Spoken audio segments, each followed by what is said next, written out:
प्रिय छात्र छात्राओं, हम सुविख्यात हिंदी कहानीकार प्रेमचंद की सफलतम कहानी कफन को पढ़ रहे हैं, उसका अध्ययन कर रहे हैं।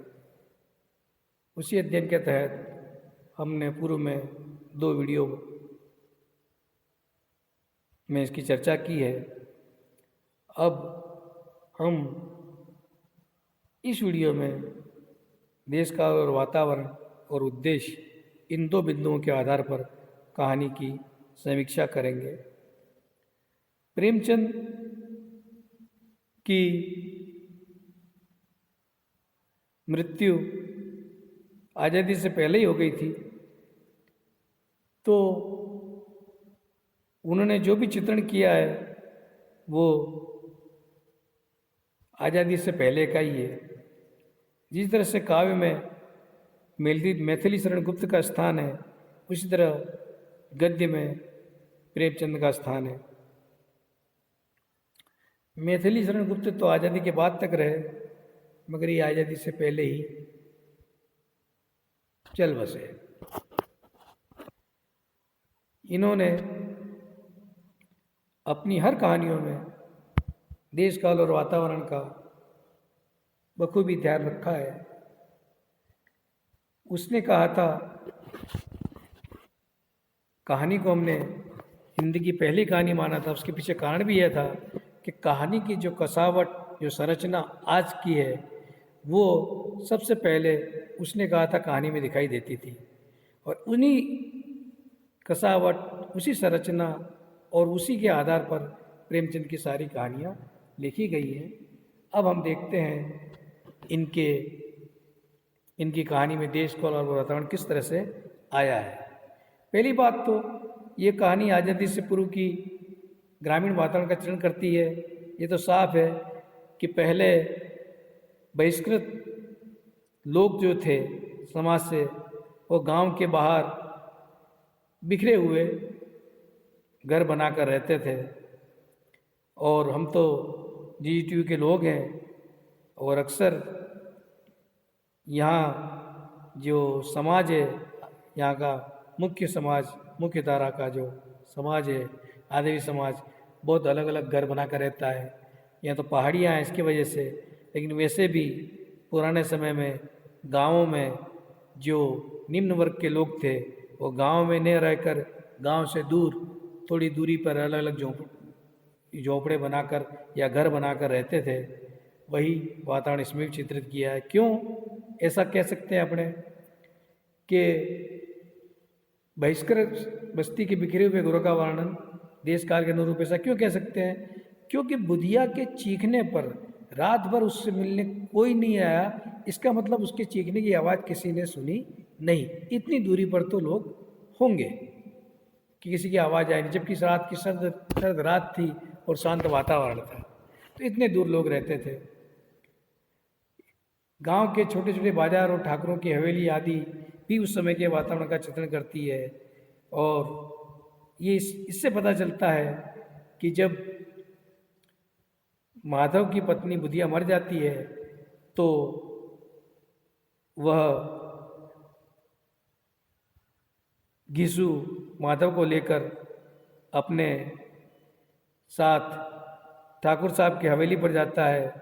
और उसे देखकर ठाकुर साहब चिढ़ जाते हैं, क्योंकि उन्हें पता है कि जानते हैं कि वे दोनों कामचोर हैं और कोई काम नहीं करते। इसीलिए जब वो जाते हैं, बाप बेटे का कहानी का वर्णन करता है, बाप बेटे रोते हुए गांव के जमींदार के पास गए। वह इन दोनों की सूरत से नफरत करते थे। कई बार इन्हें अपने हाथों से पीट चुके थे चोरी करने के लिए, वादे पर काम पर न आने के लिए। यानी ठाकुर भी इनसे परिचित थे, लेकिन उन्होंने फिर भी इनसे पूछते हैं, क्यों रोता है गिसुआ? अब तक तू कहीं दिखाई भी नहीं था, मालूम होता है इस गांव में रहना नहीं चाहता। गिसू ने सिर रखकर जमीन आंसू का, सरकार इतनी बड़ी विपत्ति में हूँ, माधव की घरवाली रात को गुजर गई। और कैसे झूठे बहाने बनाता है कि जो पैसा था हमारा दवा दारू में खर्च हो गया। तो जमींदार साहब जानते थे कि जमींदार साहब दयालु थे, मगर घिसू पर दया करना काले कंबल पर रंग चढ़ाना था। जी में आया तो कह दे चल दूर हो जाए यहाँ से। ये तो बुलाने पर भी नहीं आता, आज गरज पड़ी है तो आकर खुशामद कर रहा है, हरामखोर कहीं का बदमाश। लेकिन क्रोध या दंड देने का अवसर न था, जी में करते हुए 2 रुपये निकाल कर फेंक दिए। तो ये मैं ठाकुर और बाजा का वर्णन का मैं इसलिए कह रहा हूँ कि छोटे छोटे बयार थे, लोग एक दूसरे को व्यक्तिगत जानते थे, और इस तरह से ठाकुर से 2 रुपये पाकर घिसू बहुत अनुभवी था इस तरह के मामलों में। उसने ठाकुर का नाम नहीं लेकर महाजनों से और दुकानदारों से बहुत सारे पैसे इकट्ठे कर लिए, और इस तरह से हमारे सामने उस समय के रीति रिवाज और परंपरा का चित्र हमारे सामने, हमारे आंखों के सामने खड़ा हो जाता है। दूसरा कि ये कहानी हमारे देश के कृषि प्रधान होने की ओर संकेत करती है, और यहाँ रोजगार भी कृषि आधारित था। कहानी में उस समय के लोगों की आर्थिक विषमता, किसानों के सेठ से साहूकार द्वारा का शोषण का भी जिक्र है, जो शुरू में हमने कभी उसके वर्णनात्मकता में पढ़ लिया था कि किस तरह की उनकी थी। कहा भी है कि गांव बने हुए थे, और उन्होंने ये कहा भी है, फिर भी उसे ये तस्कीन थी अगर वह फटे हाल है तो कम से कम उसे किसानों किसी जी तोड़ मेहनत तो नहीं करनी पड़ती, और उसकी सरलता और निरीता से दूसरे लोग बेजा फायदा तो नहीं उठाते। ये प्रेमचंद वर्णन करते हैं घिसू के विचारों को कि उस समय भी सेठ साहूकार किसानों का कैसे शोषण करते थे।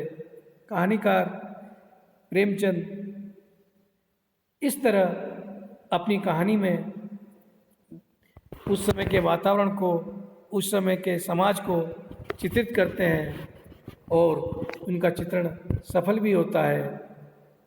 तो ये मुख्य बिंदु थे देश काल वातावरण के, जो इस पीपीटी में मैंने पॉइंट के रूप में आप लोगों के सामने रखे हैं। अब अगला और अंतिम समीक्षा का जो मुद्दा है, पॉइंट है, वह है उद्देश्य। अक्सर मैं आप लोगों से जिक्र करता रहा हूँ कि कला का उद्देश्य आनंद प्राप्ति है। कला कोई भी हो, ललित कलाएं सारी आनंद को देती हैं, और उपयोगी कलाएं भी ले लो। कला के वैसे 2 भाग किए जाते हैं, ललित कला और उपयोगी कला। उपयोगी कला भी ले लो तो वह भी कम से कम आजीविका तो देती है, तो उससे भी, आजीविका से भी आनंद मिलता ही है। कला, हर कला आनंद के लिए होती है। तो इस तरह से हर साहित्यिक कृति का उद्देश्य भी आनंद प्राप्त करना ही है, और इस कहानी का भी पहला उद्देश्य पाठकों की संतुष्टि या उन्हें तृप्त करना है। निम्न तबकों के लोगों के, कुछ लोगों की कामचोरी और आलसीपन का भी कहानीकार उजागर करना चाहता है। ये घिसू और माधव ये प्रतिनिधि हैं उन लोगों के, उस वर्ग के जो काम नहीं करते, और खाने को मिल जाए तो काम उनके लिए हराम है। वे तभी काम पर जाते हैं जब उन्हें कहीं खाने नहीं मिलता, और वे अपने खाने की आवश्यकता पूरी करने के लिए काम पे जाते हैं। यहाँ भी कहानीकार उन्हीं के माध्यम से कहता है कि किस तरह वह आलसी हैं और काम चोरी करते हैं, और बुधिया जो उनके घर में आती है वह उसके आने के बाद ही उनके घर की व्यवस्थित नींव पड़ती है, और कहीं मजदूरी करके और किसी का पीस के झाड़ बुहार के इस तरह से कमाती है और इनका पेट भरती है। बाकी दोनों बाप बेटे कामचोर थे। और निम्न वर्ग में ही नहीं, उच्च वर्ग में भी कुछ लोग कामचोर होते हैं, और अक्सर निम्न वर्ग के लोगों में कामचोरी और नशे की लत में उन्हें देखा जाता है। परंपरा, संस्कार आदि सब उच्च वर्ग के लिए है। निम्न तबके के लिए उदरपूर्ति प्रमुख स्थान रखती है, साथ ही उसमें नशाखोरी आदि लत प्रबल होती है। जो परंपरा है, जो संस्कार है, ये देखने को, मानने को तो पूरा समाज मानता लगता है, लेकिन ये उच्च वर्ग के लिए इतना महत्वपूर्ण रखता है। निम्न वर्ग के लिए सबसे पहला काम होता है पेट भरना।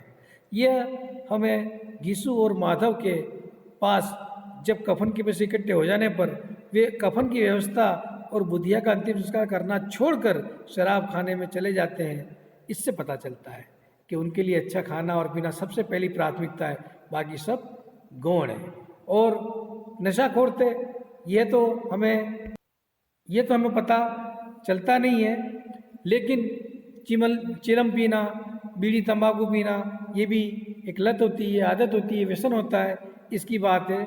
शराब पीते हुए तो हमने इस कहानी के पात्रों को हमने अंत में ही देखा जब कफन के पैसे मिलते हैं, खूब पीते हैं और सब वे भूल जाते हैं। और अक्सर निम्न वर्ग की ये जो नशाखोरी की वृत्ति है, व्यसन है, यही उन्हें अपने हाल के लिए जिम्मेदार ठहराता है। ये प्रेमचंद आज से 100 साल पहले कहते थे और आज भी यही हाल है। आज भी मजदूर वर्ग अपनी कमाई का अधिकांश हिस्सा अपने व्यसन की पूर्ति में उड़ा देता है, जबकि उसका खान पान इतना ज़्यादा अच्छा नहीं होता। खान पान पर कम खर्च करता है, व्यसनों में ज़्यादा खर्च करता है। और यही कारण है कि गिसु और माधव के जैसे पात्रों के माध्यम से कहानीकार इस मजदूर वर्ग के पिछड़ेपन को प्रकट करना चाहता है।